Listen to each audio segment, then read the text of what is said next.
So, for today's video, guys, nagpiprito tayo ng isday. Isda tayo for today's video. Yan, tinimplahan ko na yan, guys. Nilagyan ko ng garlic and onion powder sa loob ng tiyan. Para malasa-lasa.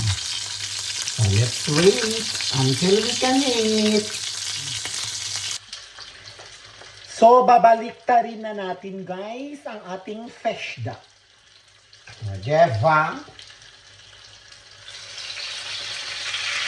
Oh my God. Oh my God.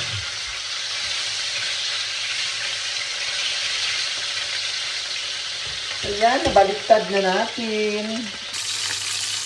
So yan na guys, nabaliktad na natin ang isda for today's video and for today's dinner.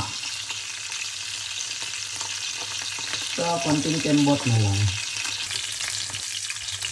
So yan na guys, ang ating piniritong isda. So, luto na siya.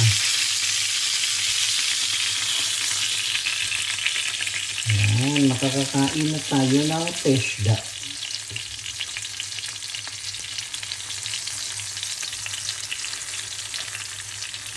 Luto na siya, guys. Oh, diba? So, guwapa. So, let's eat.